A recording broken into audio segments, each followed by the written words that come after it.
Welcome to the Positive Impact Podcast, where we dive into the world of movers, shakers, and changemakers, creating a positive impact on the world. This is your host, Alexandra Black-Pollock, and together we're going to tackle real issues, discovering how we can make the world a better place. This episode of the Positive Impact Podcast is brought to you by HelloFresh, delicious, healthy, and fresh meals delivered straight to your door. Enjoy cooking again with scrumptious and easy-to-prepare meals 3 nights a week. Visit positiveimpactpodcast.com/fresh for $40 off your first box. Today I have an absolutely extraordinary guest joining me. 6 years ago, mere days following the January 2010 Haiti earthquake, Julie Colombino was on the ground in Port-au-Prince, Haiti, helping with the relief efforts. Inspired by the Haitian drive to rebuild their communities, Julie founded the nonprofit Rebuild Globally. This innovative organization focuses on creating sustainable solutions for survivors and also helped give birth to the high-end fashion brand Deux Mains Designs. Julie, I'm beyond inspired. Thank you so much for joining me today. Oh, Alex, thanks for having me. I'm so honored to be included in your podcast series. Oh, you are out there changing the world. Now, next week marks the 6th anniversary since the devastating earthquake that Haiti suffered in 2010. And we're going to spend some time today talking about the strength that the country has shown in the recovery. 6 years later, why is this message so important? You know, we definitely honor and remember that time in our history as a company and as a people, and just so thankful for the courage and bravery of the Haitian people and all that the survivors have taught us. And we hope that we can be an inspiration for others who suffer similar tragedies, as we know that, you know, these things will happen in the world. And we hope that if this does happen, that people can look to Haiti and look to the bravery that she has kind of expressed throughout the last 6 years. And so we're really thankful and for the opportunity to tell our story. I can't even imagine what it would have been like to be on the ground in Haiti following such a tragic disaster. Yeah, the truth is, Alex, is that I kind of blocked out some of those early days, as I'm sure most people did. You know, Haiti had lost all infrastructural capacity. We were surrounded by, obviously, mountains of rubble, death. I always talk about, when I'm asked this question, the things that I remember mostly are the sounds and the smells, because those are things that you can't kind of burn out of your memory as much as you want to. And the strength of the Haitian people also is something that perseveres in my memory of how, you know, unbelievable the tragedy was around us, and yet their strength to carry on throughout this mess was unbelievable. And that's really the inspiration behind the company. Fast forward to 6 years, how has Haiti come together to rebuild? Alex, I think that the story of Haiti, this is the one that is told far too little. The strength and the courage, and 6 years later, how Haiti has rebuilt is fascinating. And, you know, we talk about Haiti as a beautiful tropical Caribbean island, as it is. And yes, she suffers from poverty and disease and lack of opportunity and lack of job creation and things because of her very vast history. But the ability to take all of what the earthquake brought 6 years ago and kind of turn that into something beautiful is what we're seeing pockets of all over the island.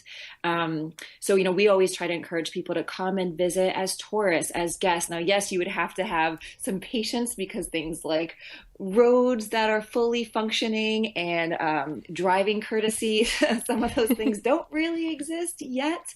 But as far as beautiful beaches and breathtaking waterfalls and mountains, it's one of the most beautiful places. And then, of course, the hospitality of the Haitian people. It's an experience that I think everyone should have. That is such a different picture than we typically get of Haiti. I know personally, it was before the earthquake, but I was actually not allowed to go to Haiti as part of a school program. We were instead allowed to go to the Dominican Republic. So there's this idea that it's unsafe or it's not ideal for tourists right now, but that's not what you're seeing in Haiti. So I can't speak to post earthquake or pre earthquake because I never visited Haiti prior to. I actually traveled a lot to Africa, and I felt more called to respond in other ways to human suffering. But after the earthquake is when I felt, so dramatically called to be on the island. And yes, I think that there is a reality of violence when you're in a poverty situation, particularly after an earthquake where there's no infrastructure and law is hard to come by because, so much of the mid-management and upper government had perished in the earthquake. So of course there was a lot of battling there. And prior to the earthquake, there is a part of Port-au-Prince called City Soleil, which I think was, noted as one of the most dangerous places to live. A lot of gang violence and things of that nature. And again, I think that those are realities within a poor community when, people are literally struggling to survive. And when there's no job opportunities, you'll see things like gang violence, you'll see crime and unfortunately rape and all those types of violent things that happen when a community has no opportunities. And to this day, I mean, sure, I think that people have to be smart travelers. I think no matter where you go in the world, if you're a guest somewhere, being culturally sensitive, being wise, being a smart traveler. I think that those are all necessary things. And I do believe Haiti is still considered a red zone for some places, so that they don't note it as a top tourist destination. But that's something that we're working very hard to change. I love that you walked right into creating change, because Haiti is this beautiful island and the people there are so fantastic, but there's just been a lot of circumstances that have led to a lot of challenges. But this is where Rebuild Globally has stepped in and created so many different opportunities. You created it out of the birth of the earthquake. Can you tell us what your idea was for this organization? Yeah, so I went to Haiti as a disaster responder, and to be honest, that really could mean a multitude of things, particularly after such an enormous disaster.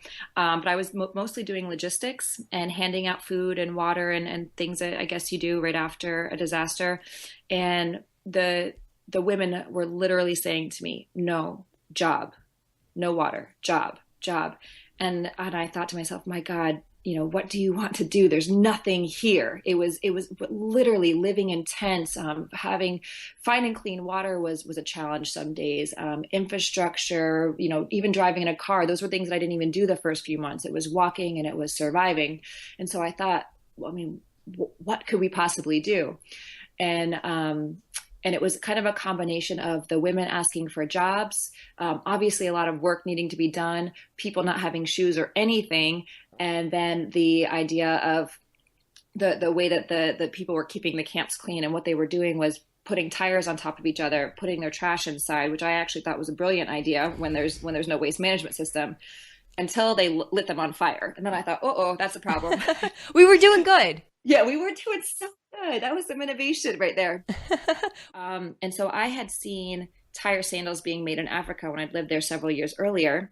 And it just kind of thought, well, why don't we just, make some sandals? Because I knew employment was the only way. I'd listened to these women. I was watching my colleagues and counterparts not making great strides in some of the other initiatives we were making. I had started to research the history of Haiti, and I of course have known the history of international intervention in the developing world, and we have not been successful, in my personal opinion. Of course, we have helped in different areas, but never when you colonize a community do you really help. It's more about listening than talking. And it didn't hurt me that I didn't speak the language, so I was able to listen a lot more than talk. Which proved to be towards our benefit, because the people of Haiti, like I said earlier, created this company and the idea behind it. And it really was just fighting poverty at the most basic grassroots way. And that's just through dignified employment. And, we use that word dignified because it really is the basis of everything. It's how we treat people. It's how we invest in training. It's how we treat our customers, and it's everything about who we are and who we want to be. And that again was just the spirit of the survivors that kind of shines through.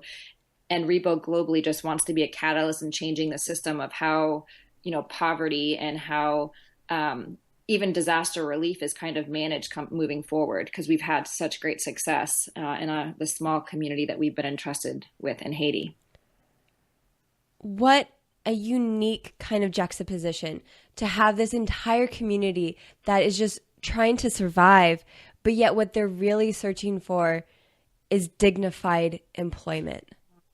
Yeah, it's really quite beautiful when you put it like that, and you think about if you can kind of, close your eyes and imagine what life was like for us 6 years ago. I mean, literally suffering every day. Like I said earlier, the smells of blood and death and screams of not only people but animals. I mean, it was very, very intense, and yet they had the foresight to say, I know you're going to leave someday, just as many have come before and done with other disasters. Haiti has had our fair share of disasters. And they said, no, something that will stick, something that will stay. I want a job. And it was a miracle that they were able to have that foresight. It's also quite a testament to a lot of the ways that we've approached aid, where we, go in and provide items and then withdraw without helping build structure. Exactly. And yes. Yeah. And that so doesn't work. From what we have seen, of course, you don't want to criticize when anybody's trying to do something to add value to other people's lives. We don't want to criticize that. But what we hope to do is add some insight on how you can do that more effectively. So, that just the idea of giving things away now, and of course, disaster response and development are two different things. We just happen to have combined both. So in a disaster situation, people need things, of course. And we hope the generosity and the spirit and the heart of giving will never go away from human beings. But long-term development is something different. And when you give something away, you devalue people. And so long-term, you're actually changing the entire system. You're changing the way that children look at their parents when a mom has to be given a bag of rice versus going to the market and buying her own rice. There is something different in the way that a child will respond to their parents when they watch that constantly. And that's kind of the beauty of what we've seen in the last 5 years, is watching families strengthen and community strengthen by that dignity again.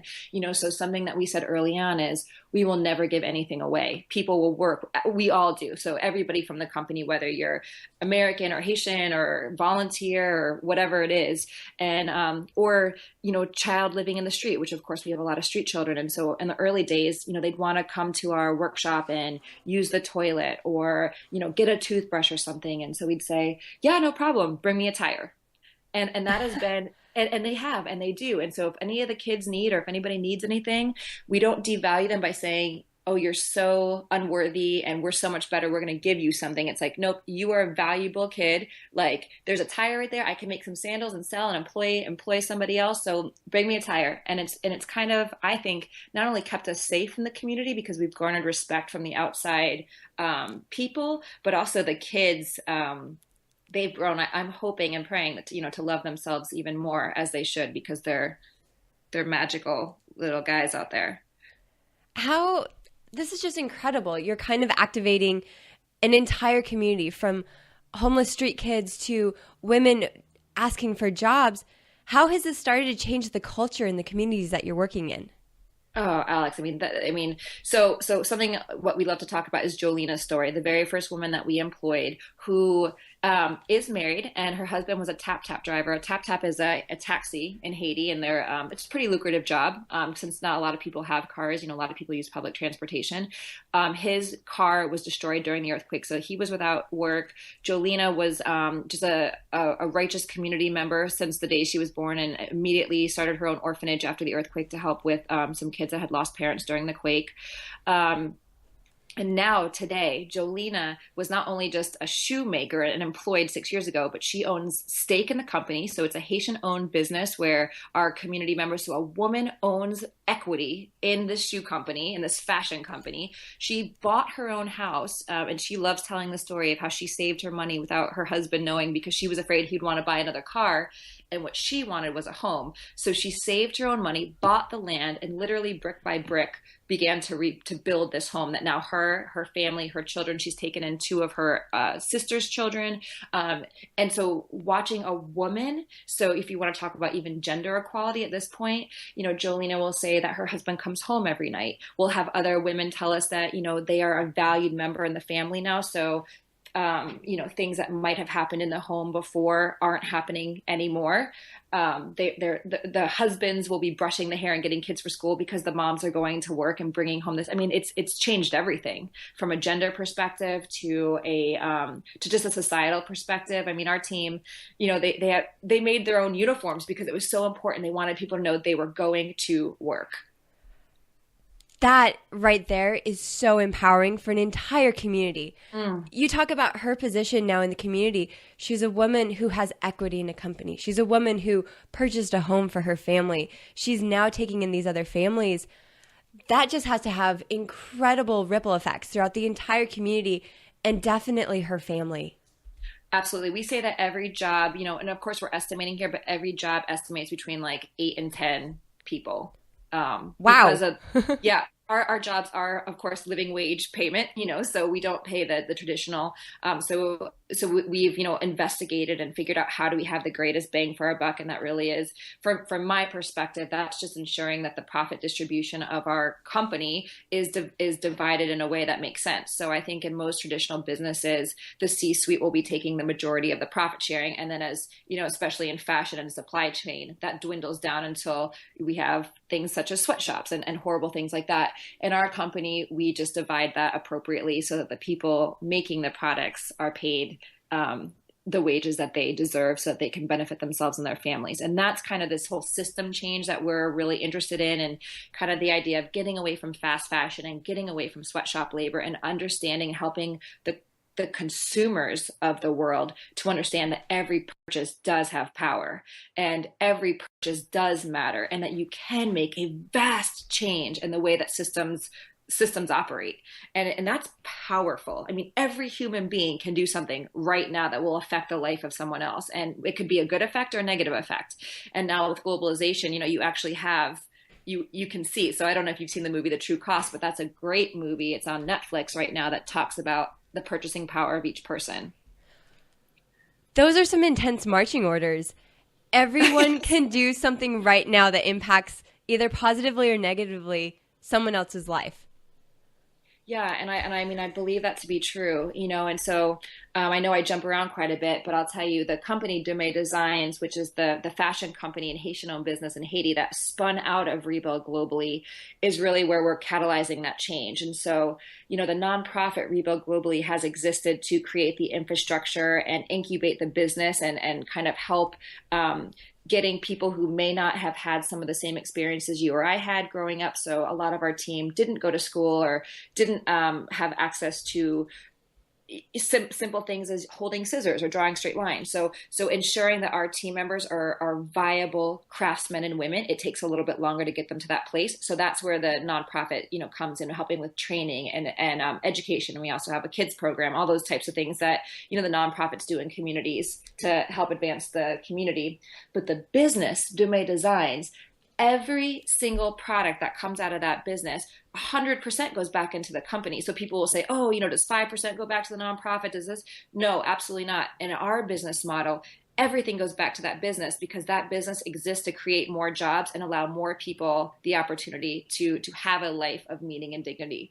And so it's the system change of business. And that means that if you purchase sandals from Deux Mains Designs, or you have a handbag or a pair of earrings, that purchase 100%, everything that went into that product, from the locally sourced leather to the upcycled tires to the two hands that made that product, there is integrity that is just ringing throughout the entire product. And that is so awesome, versus buying something that may or may not have been contributing to somebody making $1.75 today.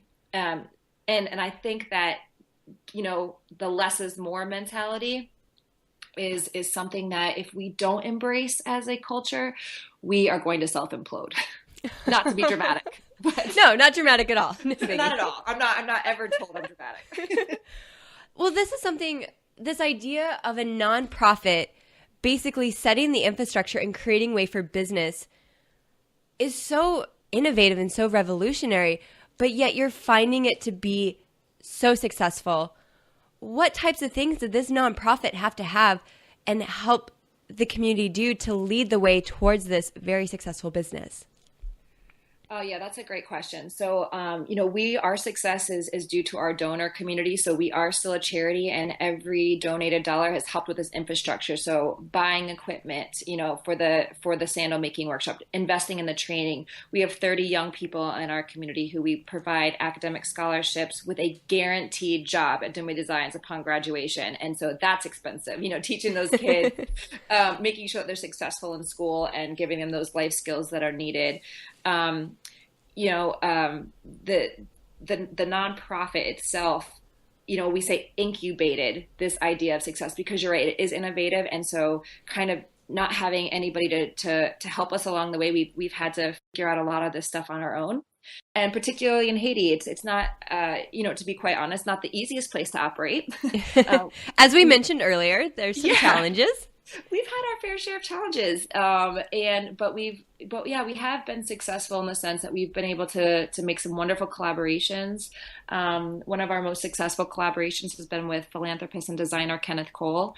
He came into our workspace last year and designed the Love Haiti sandal. And so with his incredible design and our craftsmen and women's talent together, we produced this sandal that is really gorgeous and kind of broke us through in this more of a high-end fashion place. Kenneth taught us how to be better craftsmen and women and how to use our locally sourced leathers even better, how to, look at our designs in a more fashionable way.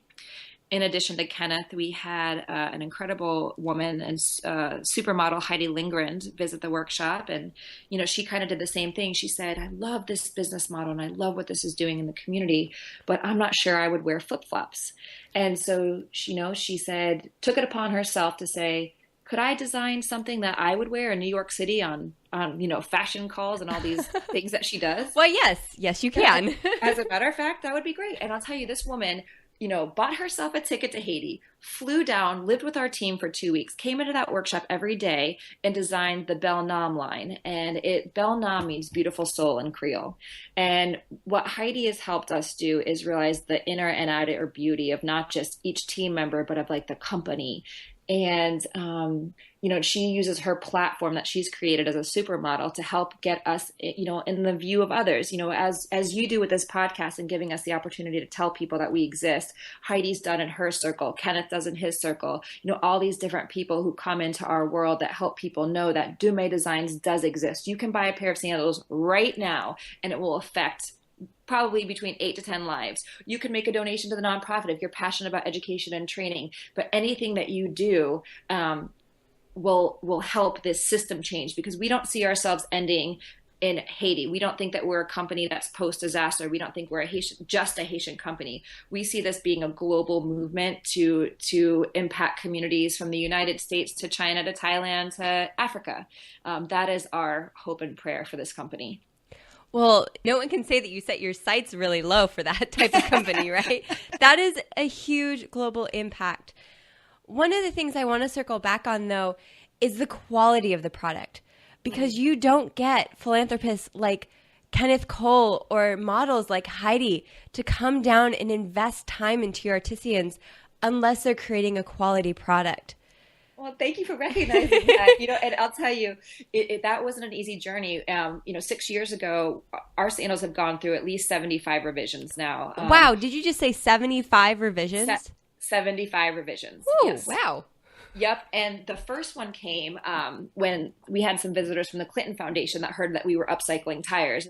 We've upcycled over 9,000 tires, and each pair of sandals keeps 10 kilograms of CO2 from being emitted into the Earth's atmosphere. So it's not a small impact. This is a huge environmental impact.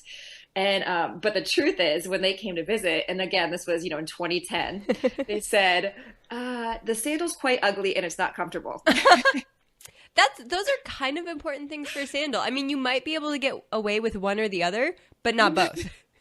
Alex, we were just really patting ourselves on the back that we had created something. We opened that workshop 8 months after the earthquake, and we were just, and it was nothing spectacular. It was a lean-to and a tarp, and we sat on the floor cutting tires with razor blades. So in retrospect, I guess it wasn't that great. But to us, after 8 months of kind of, being in this like hell-like environment, we were so proud.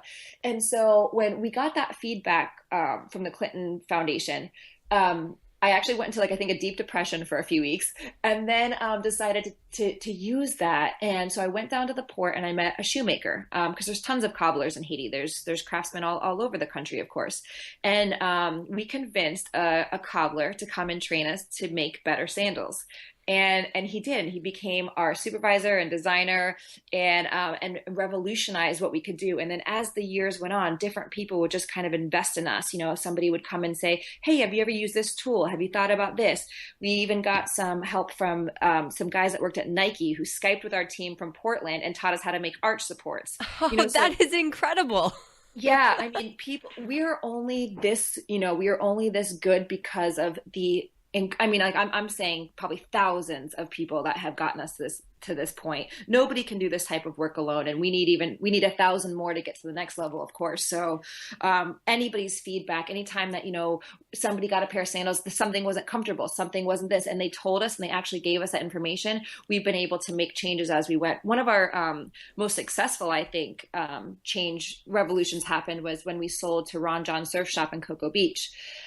It was a really great sale for us, and we found that surf companies loved the environmental impact of our sandals. But we got some excellent feedback that, we needed more colors, and the sandal was too heavy, and the woman's sandal didn't look feminine enough. And so from their customers, they allowed us the opportunity to learn about what would make our product not just a sympathy buy, but a desirable product. And that's really the sustainable part, is it can't just be that somebody feels bad for us that they buy the sandal. It's that it's an awesome, hot, cool, trendy sandal, that we also guarantee 50,000 miles. So it's at a lifetime guarantee, so it has to be the perfect product. And so it's all these people pouring into us that has allowed us the opportunity to get better and to attract, the attention of Kenneth Cole. So yeah, we definitely love our quality. Like we said, all the leather is sourced locally. Every bottom has a tire sole. They're comfortable, they're light, they're soft, and they're formable to the foot. We think they're the perfect product, to be honest. Well, I am so excited that you've gone and realized the power of moving beyond a sympathy buy and saying, we're going to make a kick-ass product that everyone wants, and it helps change the world. Absolutely. I think it's the only way that's the only reason we're open 6 years later, I believe. One of the really important things that I want to circle back on that you just said, while you've had thousands of people investing in you, and each time that happened, you've been able to move the company forward, it wasn't always easy. So when the Clinton Institute came down and told you that, ooh, sorry, the product's not comfortable and it's not very pretty, that's hard as an entrepreneurial journey. That is hard, and that is not easy, but you were able to persevere despite that. And to tell you the truth, Alex, I didn't really know who or what I was, especially 6 years ago. I remember the first time I was called a social entrepreneur, I had to Google it because I'd never even heard the term before. That is awesome. I was like, what? And because I always called myself the black sheep because I didn't really fit in with anybody in Haiti. And what we were doing was just so different. And so it was really nice to actually be named, to be like, oh, okay, there's other people like us out here. And know that the feedback that isn't easy to hear. And, especially when you're in it, when post disaster, we were really in it, and we were suffering with things that a typical business or a typical nonprofit wouldn't suffer with when you're on the ground. I mean, we were still living in tents at that point. I mean, it was this has been a very long journey, but the truth of it is that without that feedback and without figuring out what would make us successful, it was pointless, because then I knew we would just pack up and leave like everyone else. And so I knew that I was not smart enough or wise enough or had enough, experience to know what would make this work, because I didn't even know what we were doing. So I knew we had to listen. Again, it's really been that idea of listening and figuring out what it's going to take. And so we're still incredibly open to that feedback. And I think that's one of the best things about our company is that we are very humble in the sense where we want to make what works because there's lives at stake. So this isn't about, becoming a Fortune 500 company. This is about saving lives. This is about changing the experience on this planet for, hopefully millions of people someday. And so you can't take that charge lightly. And you have to know that there are people out there that can help. And so you have to listen to that advice. And we don't always listen to everyone's advice, but a majority of the time we do. So. Well, I would have to say that you guys being humble is not the best thing about your company. I would say it's valuable, but you're educating communities, you're training them, you're empowering them through business, you're creating an environmental impact, you're saving lives and changing the world. Oh, thanks. Yeah, that's pretty cool too, right? Yeah, no big deal. No big deal. Well, I am just blown away with everything that you guys have done through Rebuild Globally to basically birth and create Deux Mains Designs. Thank you. It's been a fun journey, that's for sure. Before jumping into the rapid fire, a quick resource and tool for you as you grow your business. One of the most challenging things out there can be around branding and marketing and really telling your story in a way that resonates with customers. To help, we've built a comprehensive ideal customer worksheet to help you walk through all the different steps in identifying your customer. Download your free copy at positiveimpactpodcast.com/branding. Hang out with us there, and you're also going to find information about a brand new branding guide for young businesses, all giving you the tools to make that positive impact in your business. And now for that rapid fire. Life is a balance of work, passion, and adventure. Can you tell us about a recent adventure or excursion that you've gone on? Yeah, I can tell you my favorite excursion. Ooh, perfect. I traveled to Jordan 2 years ago. And so I guess that's not too recent, but in my world, maybe that is. Time goes by fast. It does. I think it's because I'm so old, it goes by fast. But I'll tell you, I was able to have a 3-day experience in Jordan, which, by the way, 45% of the population is refugees.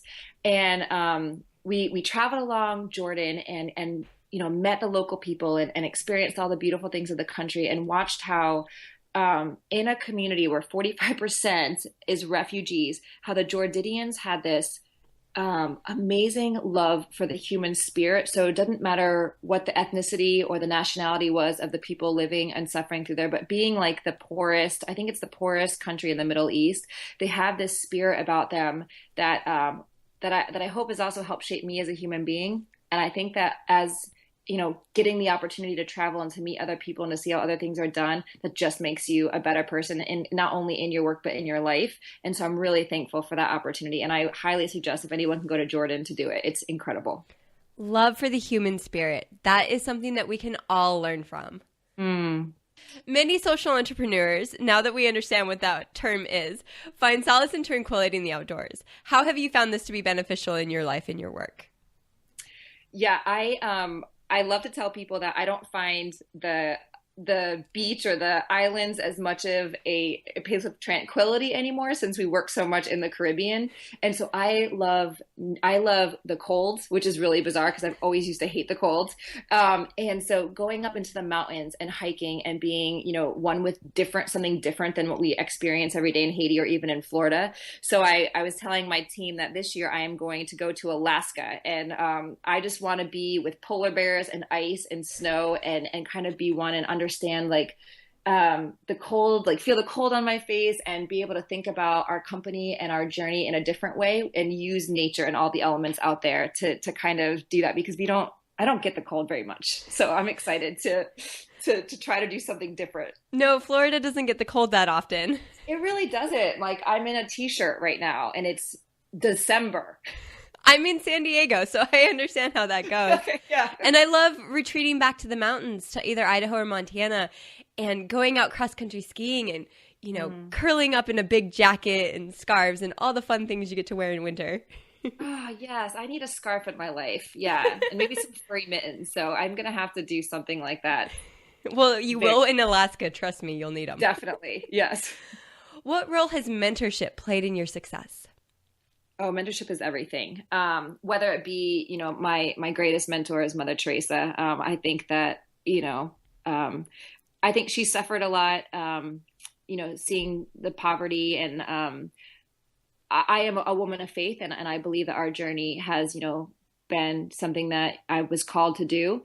And when you're doing something that you feel called to, and yet, you're seeing such despair, it's a really like, it hurts your heart, like in immeasurable ways, to be honest, because you just in my like infinite mind, I couldn't understand why I'm supposed to be here and that I'm supposed to help, but yet people are dying and suffering all around me. It's a pretty intense thing, but watching how like Mother Teresa kind of used her platform to continue to persevere, because sometimes you want to give up. So a mentor that's not really a mentor because I've never met her, she's not even alive, to mentors where my board chair is a really strong woman in this community who will just let me go out for a glass of wine and cry about something that didn't happen, or sit down on the floor with me, take her shoes off and start drawing out business models, so having people that are willing to like get down there and do the dirty stuff, or having people fly over to Haiti and say, okay, this is what we see, because at some point you can't see things anymore. And I like to tell my garbage can story. And about 2 years into starting the business, I was getting really upset at my Haitian craftsmen and women team, because they were always throwing everything on the floor. And I thought, how come nobody respects the workspace? We just got this like beautiful new like shipping container. We're like, working. This is like a big deal, like moving up from the tent space. And I was like, why is everybody throwing stuff on the floor? Nobody respects the space. And our very first country director was in country, and she looked at me and she goes, "Where's the garbage can?" And I said, "My God, we didn't even own a garbage can." And so that helps. See it, like when you're so in it, you can't see it. So mentorship, I think, can come from a genre of places, from people who are wiser and older and better than you, and people who are new and younger and creative. So I think just keeping open to anybody that can pour into you, especially if you're a social entrepreneur and you're like in it and you can't really see, because sometimes I'm just completely blinded by like, the constant challenges that I have, to open your heart to that, so that you can kind of learn from everyone. And because we need mentorship. We absolutely need the advice and help of others, and the support, and sometimes, I don't like to throw around the woman card too much, but it is a lonely place. When I was just a disaster relief worker, I think it was like one woman to every 27 men, so there wasn't a lot of space for somebody who has different emotions because of gender, or somebody, and also I was expat. So, I felt alone a lot of the time. So I think that, having people to support you and to just remind you that, hey, you're not alone, you're not doing this alone, is mandatory for anybody to be successful. Anyone who can pour into you. That is the best description for mentorship that I think I've ever heard. I'm on fire today. You are. You're going. We're just trying to keep up over here. I've had like 9 cups of coffee, so.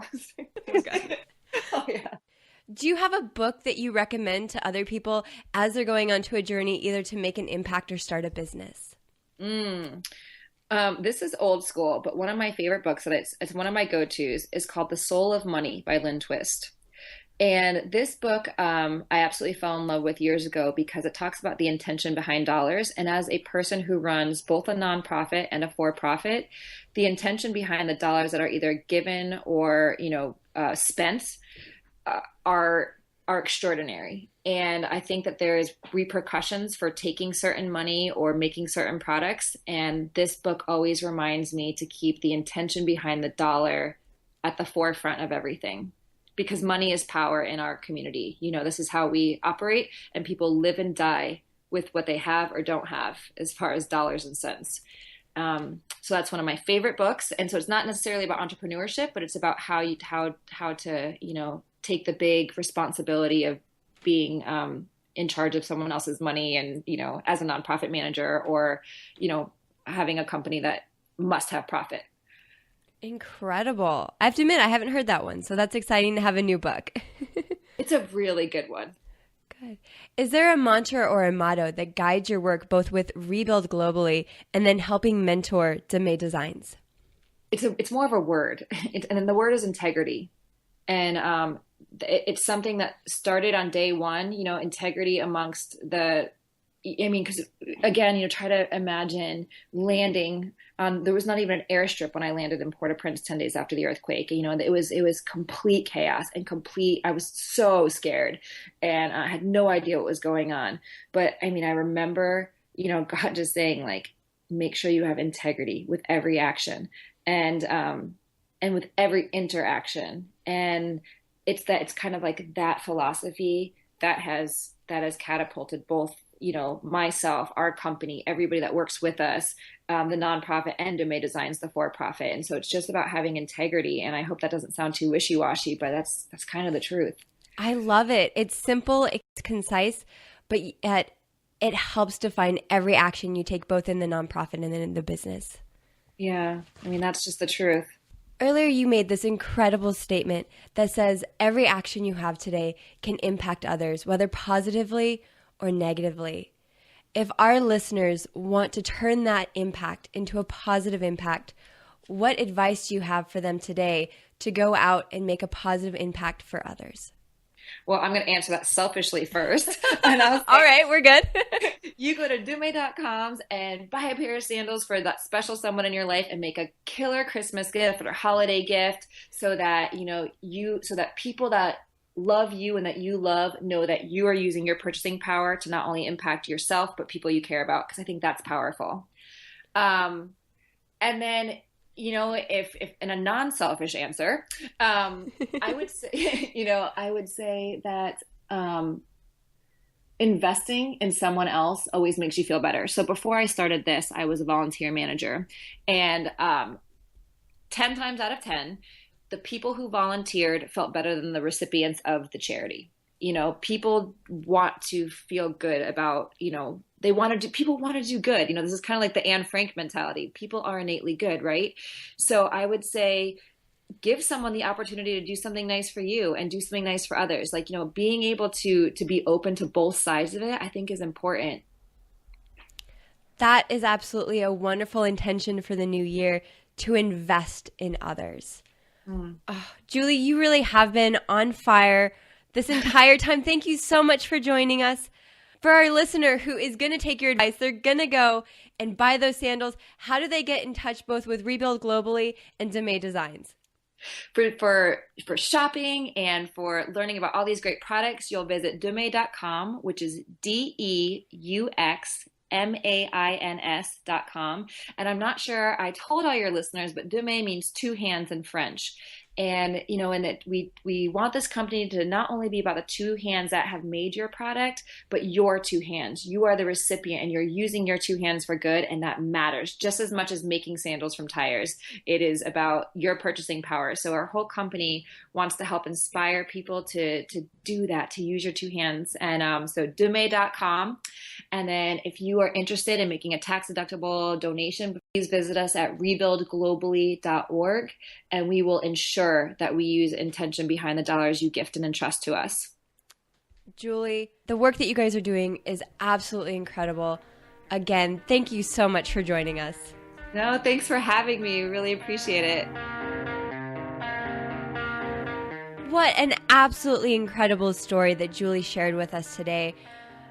To all the movers and shakers out there, I hope you are as inspired as I am to go from the ashes of such a terrible and devastating tragedy to build infrastructure, empowering communities, educating, training, employing through business, and empowering communities.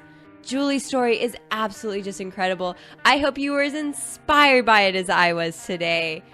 For all of today's notes, resources, and anything mentioned, head on over to our show notes page at positiveimpactpodcast.com/rebuildglobally. We're going to have some photos for you, both of the artisans and of the incredible sandals that Deux Mains Designs makes. If you want a free download of The Soul of Money or one of the books our other guests recommended, head on over to positiveimpactpodcast.com/goodreads. We've got 2 free audio downloads thanks to Audible. And until next time, keep doing your part to make the world a better place.